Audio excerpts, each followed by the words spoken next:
Esta semana vamos a entrar de lleno en Marcos capítulo 7, capítulo 8 también, y vamos a estar tocando algunas historias muy interesantes. Siguen los milagros de Jesús, siguen los conflictos con los líderes religiosos, y cada vez este libro se pone mejor. Así que gracias por estar aquí, bienvenidos a Comunidad en Estudio.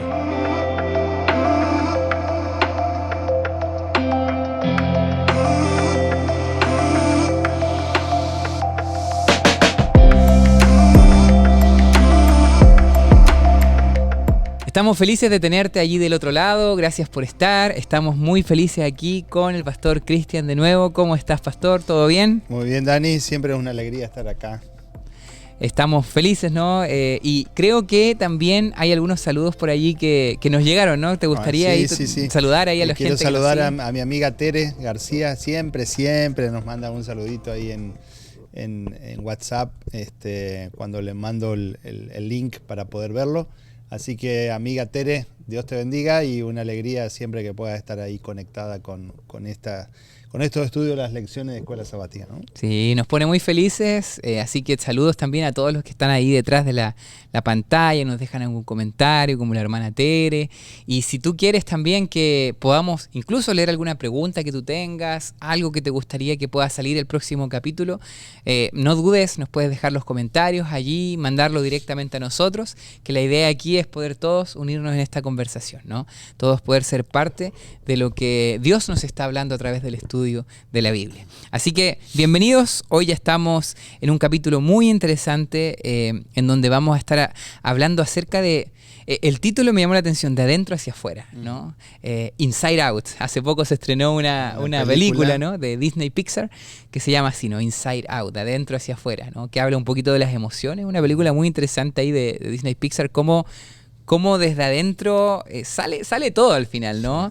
Y Jesús, muchos años atrás también tomó esta verdad, o sea que lo que contamina al hombre es lo que sale del corazón, desde dentro de nosotros. Y vamos a ver qué implicancias tiene esta frase dentro de otras historias, milagros que vamos a estar estudiando. Así que leerte este primer versículo, Marcos 7:15.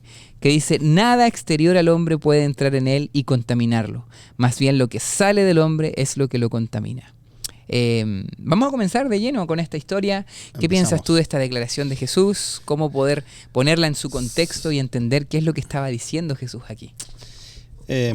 Siempre lo venimos diciendo en este estudio del libro de Marcos y siempre haciendo referencia al estilo de ministerio que Jesús vino a cumplir, que de alguna manera Jesús vino a patear tableros, ¿no? Decimos una expresión en Argentina, a romper con el statu quo, a romper con las tradiciones, ¿no?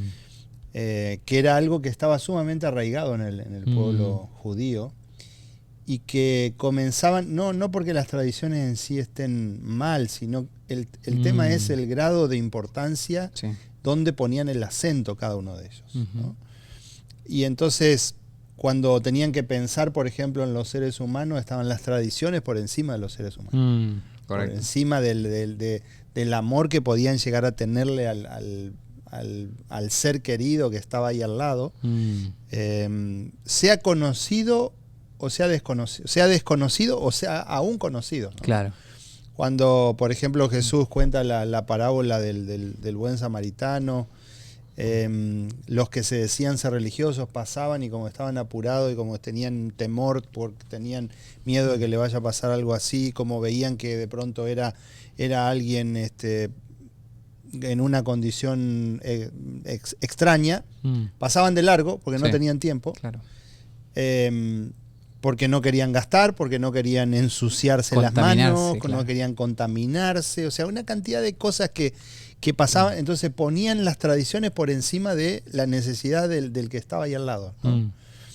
Jesús vino a romper todo eso, es decir, miren, un samaritano, uno de los enemigos, uno del pueblo contrario, uno de los que hay enemistad, se paró y fue mejor que ustedes, les está diciendo Jesús, ¿no? Y Jesús todo el tiempo tratando de dejarle esa enseñanza y y llegarle con historias o con hechos concretos, tratar de tocarles el corazón, pero a esta gente no había nada que les toque el corazón, ¿no? Correcto. Cuando tenían que pensar en sus propias familias, por ejemplo, ¿no? Cuando Jesús le dice allí en el capítulo 7, y ustedes dicen esto es Corbán, el hecho de ese incidente allí era que la persona, digamos, los hijos tenían la obligación de atender financieramente a sus padres, ¿no? Pues de alguna manera era como el retiro de sus padres. La jubilación, digamos. Por eso era tanto problema cuando una mujer quedaba sola, quedaba viuda y quedaba sin hijos. Porque decir, ¿cuál es el plan de retiro que esa persona tiene? ¿Quién la va a sostener? Claro. A veces yo le digo a mis hijas, estoy haciendo provisión para el futuro en ustedes, ¿no? Pero en ese tiempo era obligatorio. Sí. Ahora, ¿qué pasaba miren el pensamiento que estos tenían, ¿no?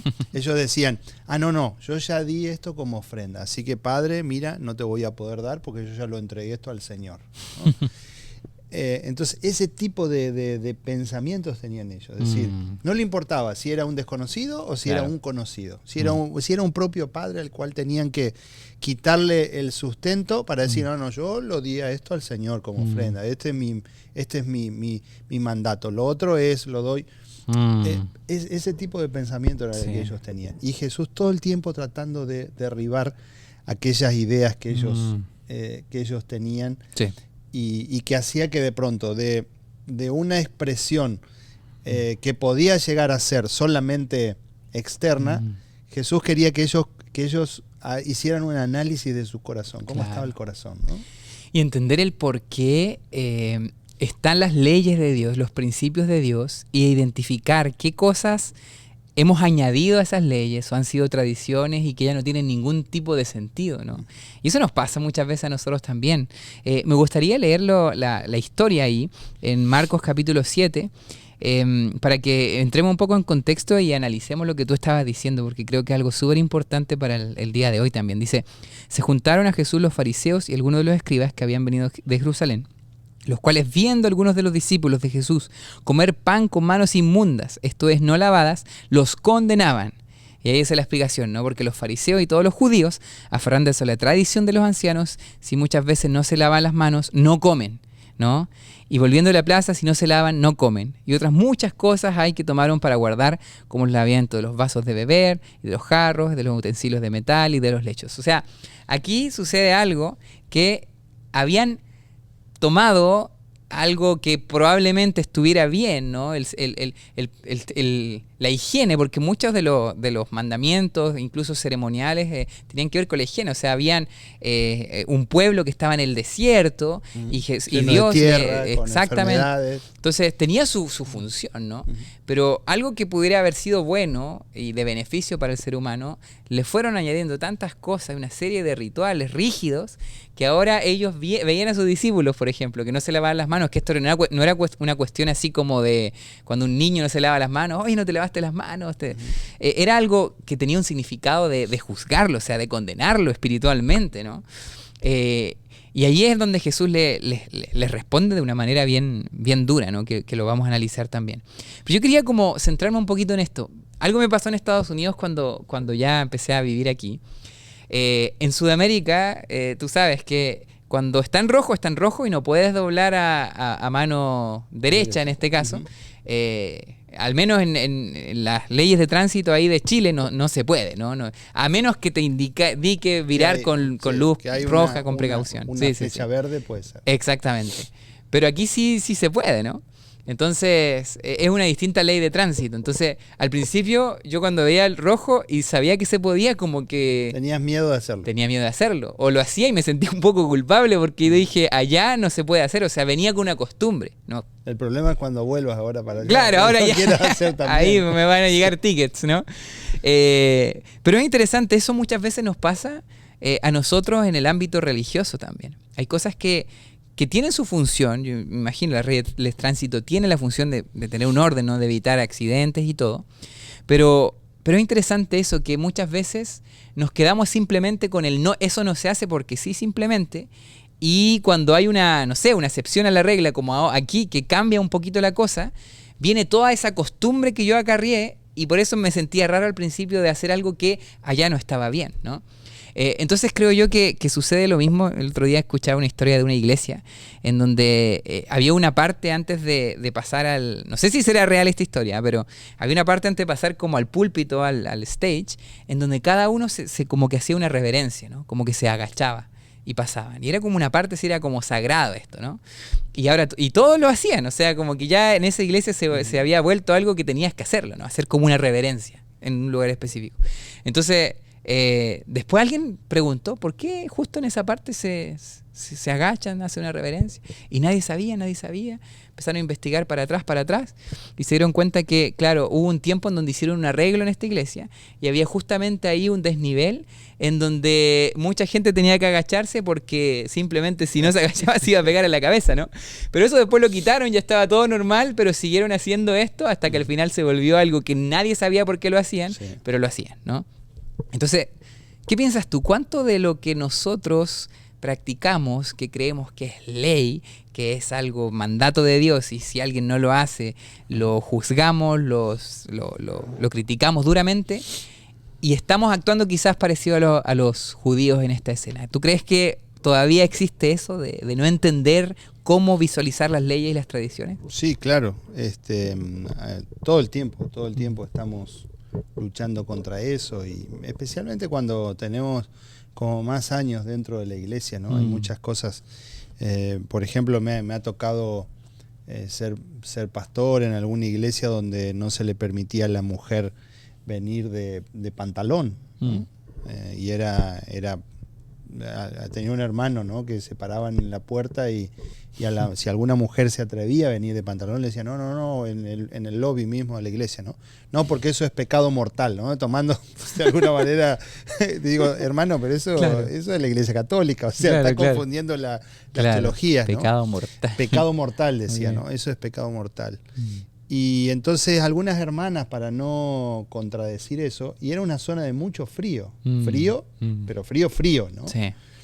Y era una zona de tanto frío que las hermanas, claro, venían de pollera, decimos nosotros, de... ¿Pantalón? De falda. ¿Falda? Ajá. Venían de falda y entonces, pero se ponían un pantalón abajo. Y claro, entonces quedaba hasta más feo estéticamente, ¿no? Porque claro, uno veía la falda hasta la rodilla y el pantalón abajo, ¿no? O sea, quedaba peor, sinceramente quedaba peor.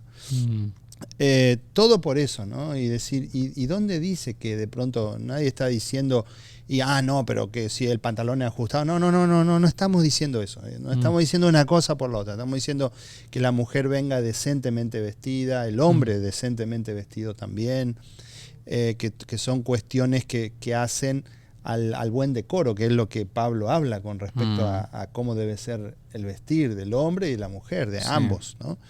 Pero entonces a veces le damos más importancia a esas cosas simples, mínimas, que no tienen asidero. Algunos decían, no, si viene de pantalón no puede subir al púlpito. Puede hablar, pero desde abajo. Porque el lugar del púlpito, el stage, es el lugar santísimo, decían, ¿no? O sea, teologías que uno dice, ¿de dónde las agarraron? Claro. O sea, ¿de dónde sacaste todo eso? Sí. ¿Se te ocurrió un día dormiste poco y ahí en la cama... te pusiste a pensar ideas que no tienen ningún asidero, sí, o que son simples conjeturas personales, ¿no? Sí. Entonces todo esto tiene que ver con qué es lo que nosotros estamos queriendo hacer en el sentido de nuestra vida, ¿no? Y eso es lo que Jesús venía a derribar. Sí. Sabes que en Isaías 29:13 la respuesta de Jesús es interesante, que le cita el profeta Isaías, ¿no? Y un versículo potente que ya estaba escrito y que ellos mismos conocían. Eso me gusta mucho de Jesús, que cuando Jesús le responde lo hace con algo que ellos ya conocían, ¿no? Y aquí le cita a Isaías, dice, a la nación que honraba a Dios de labios, pero su corazón estaba lejos de él, ¿no? Sí. O sea, tú me honras solo de labios, pero con tu corazón... sus labios me honra, pero su corazón está lejos de mí. Entonces es interesante eso, que es muy difícil, por eso esto tiene que ser de adentro hacia afuera. Es muy fácil ponerse una máscara, es muy fácil aparentar que vienes un día bien vestido a la iglesia, pero tu corazón está lejos. ¿Y cómo se ve el corazón? Yo creo que una de las cosas de ver realmente si tienes un cristianismo no basado en tradiciones y realmente sincero desde adentro, es cómo te ven tus seres queridos, ¿no? Tus amados, en tu hogar, ahí donde ya no hay caretas, ya no hay máscaras. ¿Qué estás proyectando allí, ¿no? ¿Será que eres la misma persona allí que también en la iglesia, cuando te congregas? ¿Qué estás proyectando, ¿no? En los tuyos? Entonces yo creo que eso es súper importante porque el otro día lo hablábamos con Jafet también en el podcast, ¿no? Que decíamos, cuando Jesús pronuncia el sábado fue hecho para el hombre y no el hombre para el sábado, está como invirtiendo el orden de las cosas. No es el hombre al servicio de la ley, sino que la ley está al servicio del hombre. O sea, la ley es un regalo para nosotros, sí, ¿no? Y nosotros no somos esclavos de la ley. La ley es un regalo para que nosotros podamos tener una relación más íntima con Dios, poder, como dice David, incluso deleitarse y correr en la ley de Dios y amar la ley de Dios. Pero cuando nosotros lo hacemos al revés y cuando vemos esto de una manera tan rígida, ¿no? Creo que ahí cometemos este mismo error, ¿no? De que cometieron los judíos en ese momento, ¿no? Esto tiene que ver con el crecimiento espiritual que el Señor nos va dando, ¿no? Sí. Yo sé que algunos de aquí van a tomar y van a decir, no, pero entonces están diciendo que uno puede ir vestido de cualquier manera. No, nadie está diciendo eso, ¿no? Quítate todas esas ideas de la cabeza, ¿no? Nosotros tenemos que venir bien vestidos delante de la presencia del Señor. De paso, un incidente que pasó hace unos pocos días.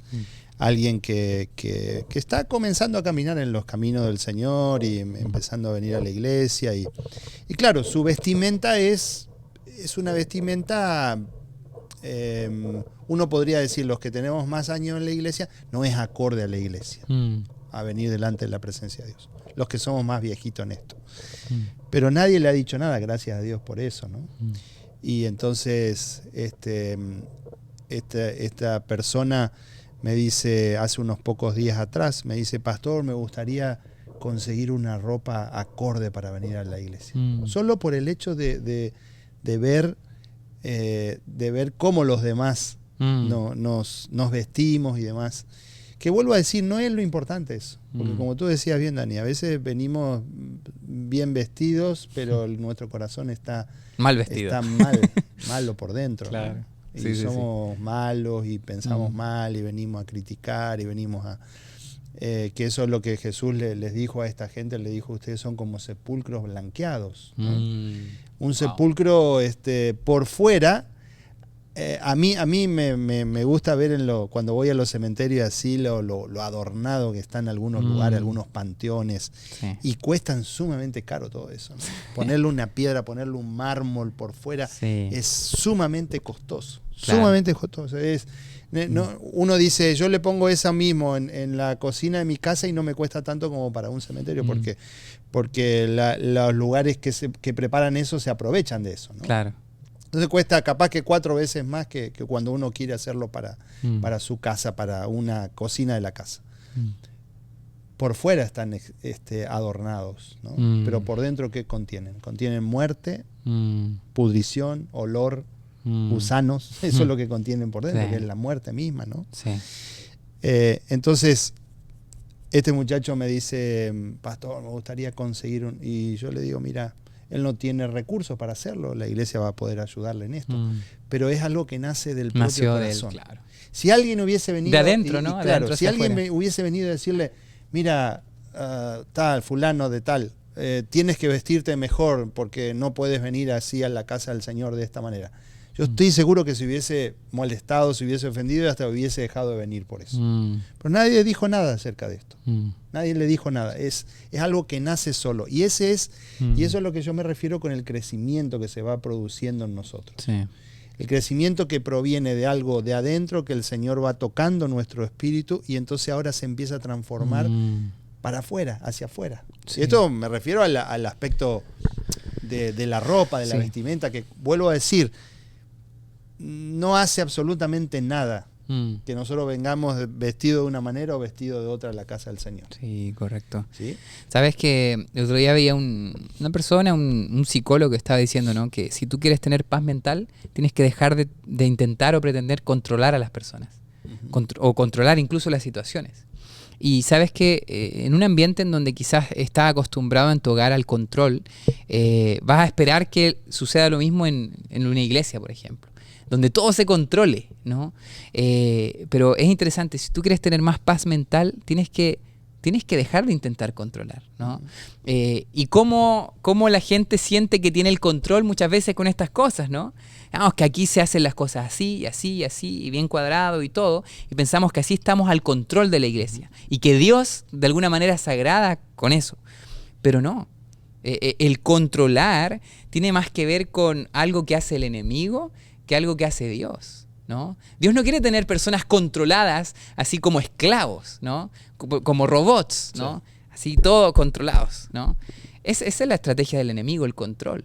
Pero el Espíritu Santo es un caballero, como decir, no trabaja de otra manera, ¿no? Y trabaja a sus tiempos. Entonces yo creo que como iglesia igual tenemos que soltar esos deseos de controlar y dejar que el control lo tome el Espíritu Santo.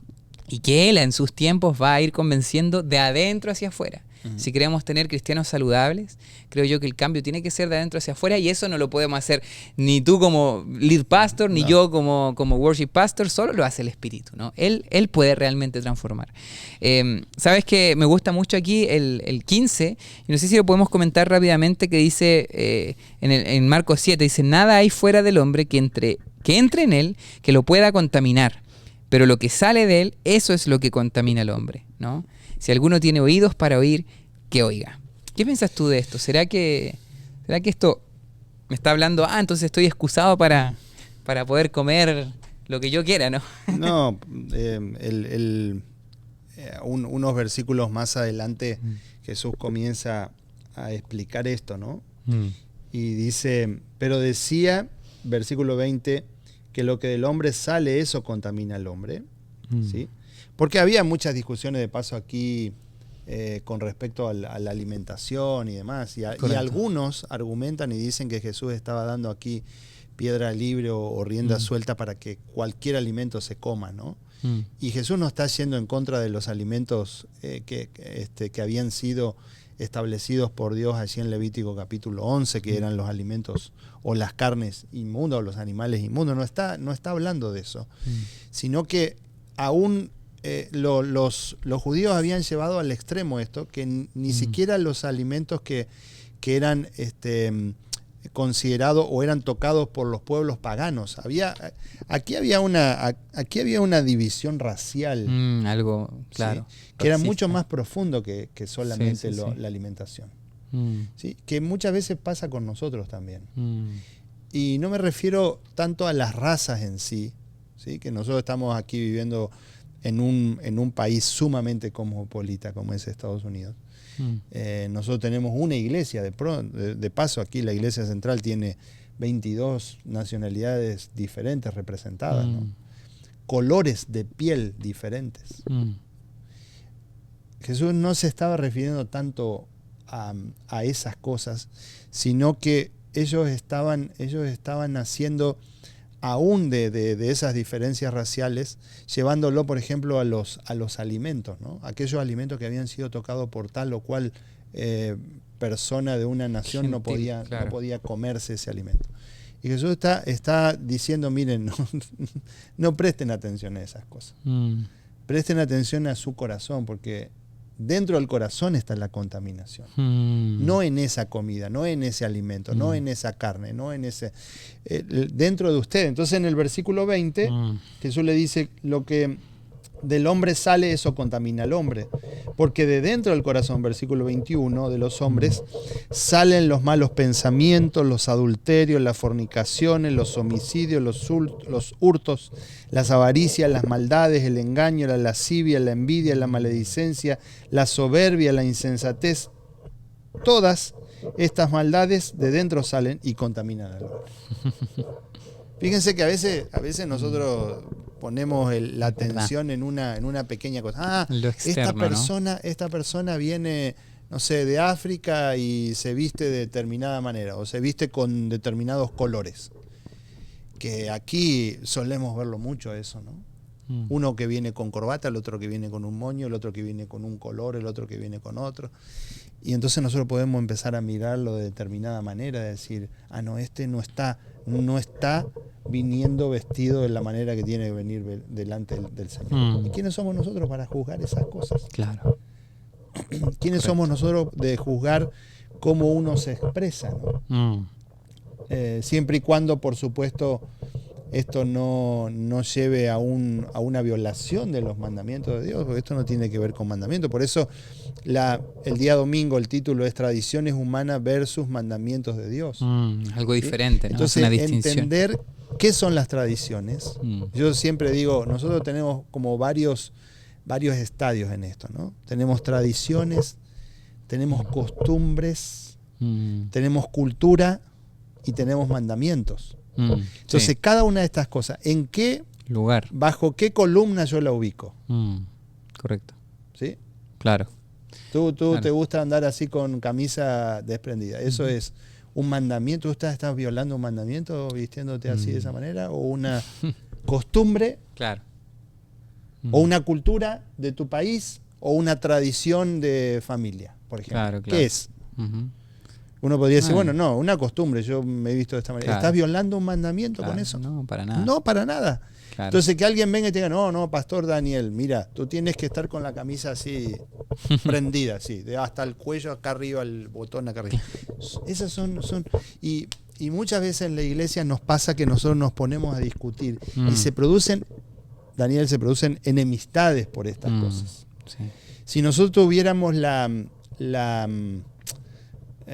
madurez adecuada, sabiduría, ¿no? Y sabiduría que proviene de Dios para poder determinar, decir, esto es violación a un mandamiento, esto no tiene punto de discusión, ¿sí? Claro. Esto no tiene punto de discusión. Claro. ¿Sí? Si adoramos, por ejemplo, un día como pastores nosotros nos levantamos y decimos, no, mire, sería mejor venir a adorar los días lunes porque, no sé, que el lunes, no sé, el día del pastor. Mejor el lunes venimos a adorar a Dios. No, eso está en contra de los mandamientos. ¿Sí? Pero ya hay otras cosas. Entonces nosotros tenemos que saber ubicar cada cosa. ¿Es tradición? ¿Es costumbre? ¿Es cultura? Sí. ¿Es un mandamiento? ¿Sí? Entonces poder determinar y en base a eso poder tomar las decisiones. Sí, porque a veces incluso lo que dice este texto, que a veces las tradiciones incluso porque están en el lugar equivocado, pueden incluso romper las leyes, ¿no? Por ejemplo, Dios mismo dijo, ama a tu prójimo como a ti mismo. Entonces yo pongo una tradición tan por encima incluso de ese mandamiento, o lo mismo que hacían los religiosos, ¿no? Que decían, yo no voy a comer de esta comida porque es persona inmunda. Entonces estás rompiendo la base y el corazón de Dios del amor al prójimo por una tradición. Entonces al final no es simplemente que estamos confundiendo la tradición con las leyes, sino que incluso las tradiciones las ponemos más arriba que la ley de Dios. Y allí es donde anulamos lo que Dios ha revelado. Sí. Entonces eso ya es incluso mucho más peligroso. Sí. Porque, o sea, dejamos el amor que Dios incluso dijo, esa es la ley, así se resume la ley. Ama.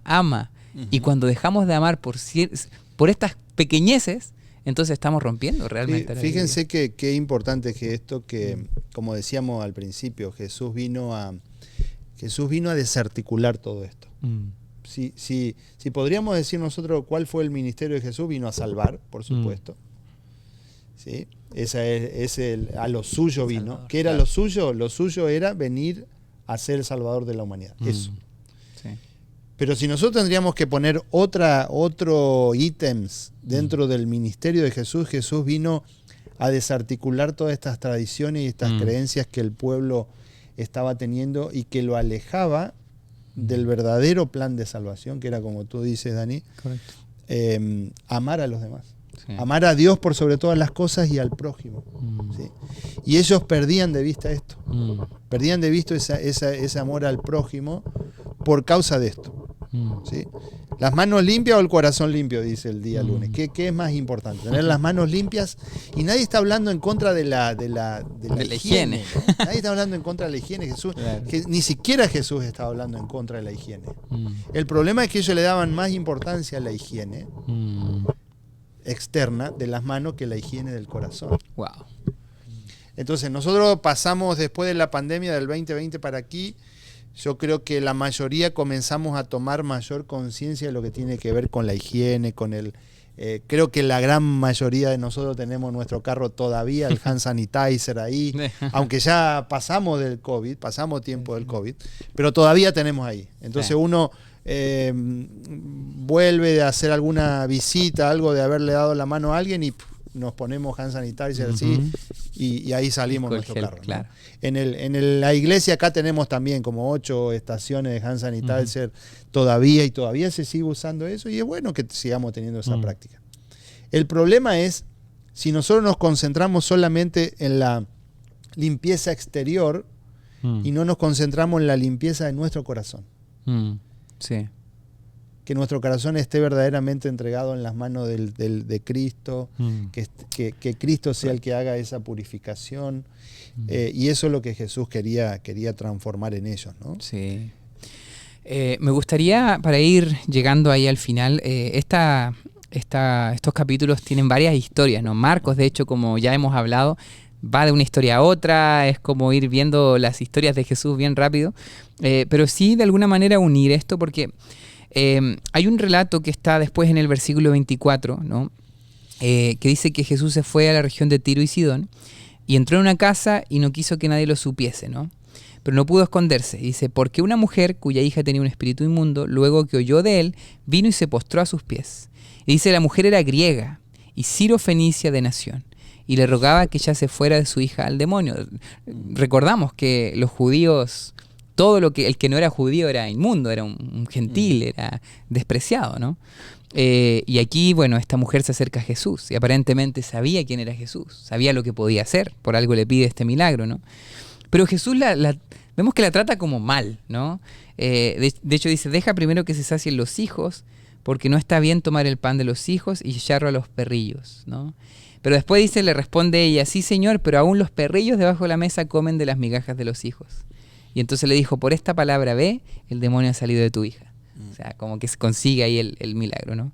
Y claro, cuando llegó a su casa, vio que el demonio había salido y a la hija acostada en la cama. ¿Qué podemos aprender aquí? Jesús fue cruel, Jesús quiso quizás retratar cómo hubiera sido un judío del momento, o será que esto suena más fuerte hoy que lo que habrá sonado en aquel momento. ¿Qué piensas que podemos Sí, yo creo que indudablemente hoy nos puede sonar un poquito más fuerte y hasta discriminador, podrían decir algunos. Grosero, ¿no? Grosero o discriminador, como Jesús está contestándole y tratándole a esta mujer, pero indudablemente por la respuesta de ella. Y la autora de la lección dice que es la única persona que le gana una discusión a Jesús, ¿no? Claro. A manera de chiste, podríamos decir, ¿no? Sí, sí. No es así como tal, pero Jesús ve en ella, en esta mujer, la respuesta de una mujer con mucha fe, ¿no? Porque ella llega a pensar que el milagro que Jesús podía llegar a hacer, primero que ella tenía fe en este hombre. Porque dice el texto que Jesús vino a una casa. Esta era una casa, es lo que hoy nosotros, la región que nosotros conocemos hoy como el Líbano, ¿no? Jesús está alejado un poco hacia el norte de su égido de trabajo mayor, como es Capernaum y toda esa zona allí de Galilea. Está un poco más arriba, ¿no? No era un territorio propiamente judío esto, pero sin embargo Jesús va allí, a esa zona, se mete en una casa y la mujer se entera que Jesús está. Entonces ya ahí el hecho de haber venido a donde estaba Jesús, esto muestra que es una mujer de fe. Claro. Una mujer que sabía a dónde estaba viniendo. Sabía que que estaba en esa casa allí, aunque no se dio a conocer demasiado, podía llegar a hacer el milagro que ella necesitaba, que era que pudieran sanar a su hija de lo atormentada que estaba. Entonces ahí ya hay fe en esta mujer, ya en el comienzo. Y entonces comienza el diálogo allí con Jesús. Y Jesús le dice, mira, yo he venido a los hijos. ¿Quiénes eran los hijos? ¿A quién se está refiriendo? Claro. Se está refiriendo a los judíos. Pero fíjense que es interesante que aquellos que debían recibirlo a Jesús, porque eran los hijos, porque eran los que sabían que el Mesías iba a venir, fueron los que menos lo recibieron. Claro. Y entonces vemos allí, cuando a partir del capítulo 8, versículo 11, Jesús empieza la discusión ahí con los fariseos. Le dice, vinieron entonces los fariseos y comenzaron a discutir con él, pidiéndole señal del cielo para tentarle. No, fíjense, no pedían señal para creer en él. Claro. Es decir, mira, queremos que nos dé una señal así nosotros. No, queremos tener una señal para tener algo de qué agarrarnos para tentarte y llevarte a la muerte, que fue lo que finalmente hicieron. Y gimiendo en su espíritu dijo, ¿por qué pide señal a esta generación? De cierto os digo que no se dará señal a esta generación.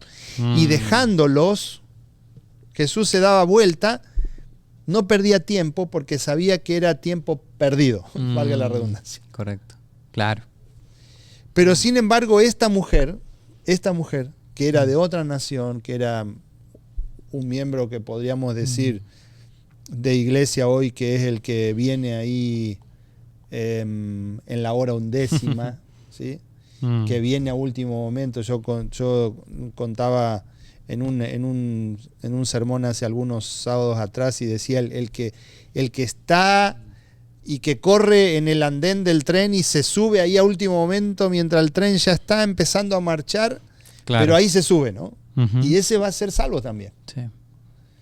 Y a veces el que conoce de mucho tiempo está ahí en el andén mirando, criticando al tren, criticando al maquinista, criticando a los guardas, criticando la luz de la estación, criticando cantidad de cosas, ¿no? Claro. Y se va a perder por esa situación. Pero esta mujer que tenía fe, le dice, sí, Señor, pero aún los perrillos reciben las migajas que caen de las mesas de sus amos. Claro. Fíjense, ella está comparando este milagro que Jesús le va a hacer con una migaja, ¿no? Y la autora de la lección dice, ¿y qué sería entonces si esto, que ella haya recibido el milagro de la sanidad de su hija, de que su hija que estaba atormentada de un demonio le fue quitado el demonio, es una migaja? Ella sabía lo que Jesús ¿Qué sería el pan hacer, entero? ¿no? ¿Qué sería el postre? ¿Qué sería la comida entera si esto era la migaja, ¿no? Correcto. Y eso es lo que Jesús quiere darnos. Sí. Jesús quiere darnos la comida completa, claro. Ni siquiera la migaja. Aún si recibimos las migajas, va a ser extraordinaria. Sí. Pero el Señor Jesús quiere darnos completo, ¿no? Quiere darnos todo. Quiere darnos la entrada, quiere darnos el plato principal, el postre y todo sentados a la mesa. Y un refresco. Sentado a la mesa. La cena completa, ¿no? Sí. Sabes que habiendo Jesús dado tantas cosas, ¿no? Señales, a sus discípulos eran testigos directos con todo lo que hacía Jesús, ¿no? Me llevaste a reflexionar también cuando los fariseos, claro, piden una señal y Jesús dice, no les voy a dar una señal, porque ellos estaban esperando otro tipo de cosas, ¿no? Tenían otros objetivos. Muchas veces nosotros también tenemos otras intenciones con Jesús, ¿no? Intenciones egoístas, para mi propio beneficio. Y ahí es donde queremos un milagro para yo crecer, para que crezcan mis cosas. No estamos al servicio del plan de Dios, sino que queremos introducir a Jesús en mis planes. Y cuando lo hacemos, actuamos parecido a los religiosos, donde ellos querían una señal para tratar de seguir, tratando de ver cómo lo acusamos, cómo llevamos a cabo mis planes egoístas, ¿no? Muchas veces nosotros también lo hacemos, pero hay algo que pasa al final también, y es que cuando Jesús después se va en la barca, los discípulos comentaron sobre el pan, ¿no? Y ya llegamos a la historia final, ¿no? Y Jesús ellos dicen, no hay pan, se acabó el pan o no hay comida, ¿no? Y es interesante porque Jesús le empieza a recordar. Le dice, oye, pero cuando partí los 5 panes entre 5.000, ¿cuántas canastas llenas sobraron? ¿No? En el capítulo 8, versículo 19. Y ellos dijeron 12. Y cuando los 7 panes entre 4.000, ¿cuántas canastas llenas de los pedazos recogiste? Y ellos dijeron 7. O sea, como que Jesús le empezó a recordar los milagros que habían hecho, ¿no? Que habían presenciado ellos. O sea, de lo poco, ustedes recogieron las sobras y alimentamos un montón. Y aún así siguen diciendo que no hay comida, que no hay pan. Si estoy yo con ustedes, si han visto un montón de milagros. Entonces creo yo que aquí Jesús había sanado un sordo mudo y después lo vamos a ver también que Jesús sana a otro ciego en 2 partes y lo vamos a ver ya en el siguiente capítulo. De hecho, me acordé de una predicación que tengo específicamente de esto, pero me llama la atención que justo aquí los discípulos estaban siendo ciegos también, ¿no? Ciegos espirituales, porque habían O sea, no estaban viendo lo que Jesús podía hacer. Y estaban viendo su escasez y no estaban viendo que tenían a Jesús con ellos. Y cuando Jesús está contigo, no hay escasez, porque tienes el autor de los milagros. Sí. Pero tantas veces nosotros somos así que se nos olvidan los milagros que Jesús va haciendo con nosotros, ¿no? ¿Qué piensas tú de esto y cómo podemos ya ir Hay dos cerrando historias ahí, ¿no? Una es la que ya repasamos, que es el capítulo 6 de Marcos, que es la alimentación de los 5.000, desde el versículo 30, y ahora aparece una segunda alimentación, que es capítulo 8, versículo 1, la alimentación de los 4.000. Son dos momentos diferentes. Algunos se confunden y dicen, los autores se confundieron en cantidad. No. Son dos historias diferentes, dos escenarios diferentes. La alimentación de los 5.000 en el capítulo 6 es de este lado del mar, donde Jesús alimenta allí cercano a Capernaum, está la zona hoy que uno puede visitar allí, Jesús predicándole a los judíos y alimentando, trayéndole el pan, él presentándose. Esto no es siempre digo, tengo dos sermones, uno del capítulo 6 y otro del capítulo 8, pues son, como digo, dos historias diferentes. Esto, a veces nosotros pensamos que es una entrega de despensa, si vino Dorcas y entregó alimento no es eso, no es eso. Jesús está queriendo darles un mensaje y el mensaje es: yo soy el verdadero pan de vida. Correcto. Entonces, Jesús le alimenta a los judíos. Jesús dice: yo vine para los judíos, vine para la casa de Israel. Claro, no muchos lo aceptaron como tal. Pero ahora en el capítulo 8 nos está diciendo: yo vine también para los gentiles. Y este es el mensaje que siempre decimos, el mensaje inclusivo que Jesús tenía. Y el Evangelio de Marcos lo presenta de una manera muy significativa esto. Cómo el Evangelio es inclusivo para todos. Correcto. Nosotros somos, a veces, y muchas veces los seres humanos somos hasta despreciativos con algunas personas.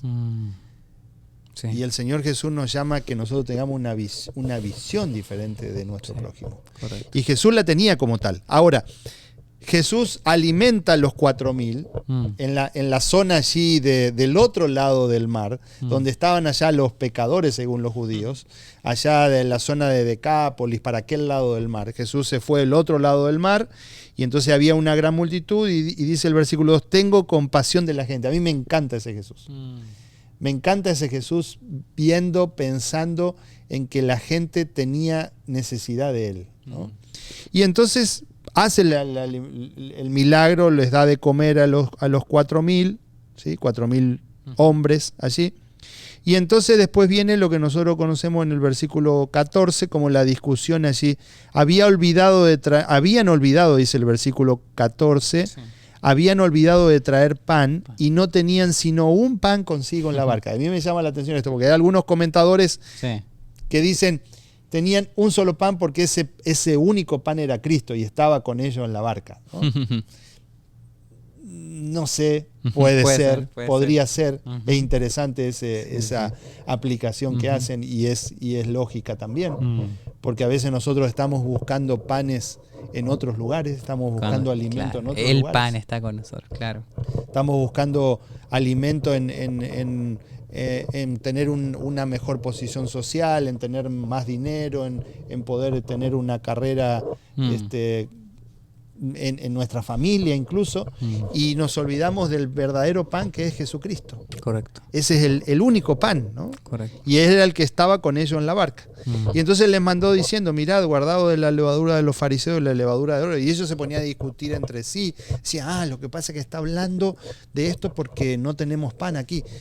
y no estaban entendiendo. Entonces Jesús le empieza a decir: ¿cómo aún todavía no entienden después de haber pasado lo que pasaron? ¿Sí?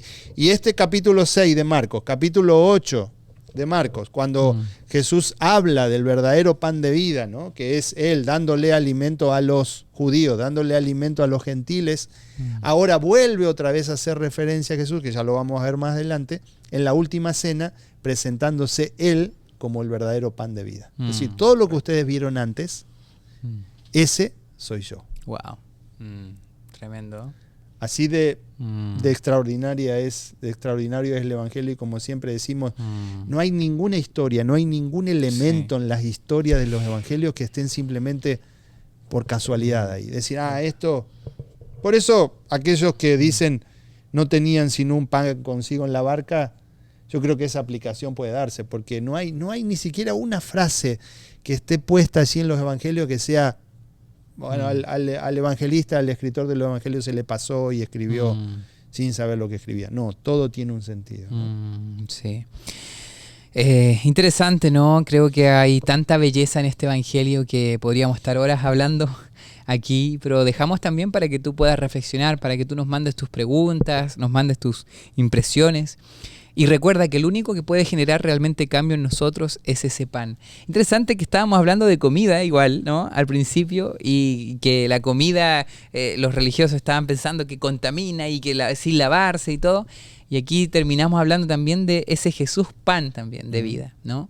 Y creo que también se aplica en el sentido de que el único que puede realmente purificar tu corazón, entrar dentro, no solamente en tu estómago, el único pan que no solamente entra aquí, sino que entra acá, es Jesús, ¿no?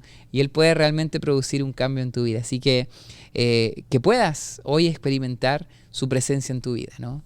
Así como los discípulos, ellos muchas veces se les olvidaba, pero poco a poco comenzaron a entender estas verdades fundamentales, que tú también puedas entender de que tenemos a un Jesús que nos cambia de adentro hacia afuera, ¿no? Y que en Él todas las cosas pueden volverse en su lugar y podemos realmente tener una vida plena, la vida que Él quiere que tengamos. Que Dios les bendiga y nos vemos en un próximo capítulo de Comunidad en Estudio. Saludos. Chao, chao.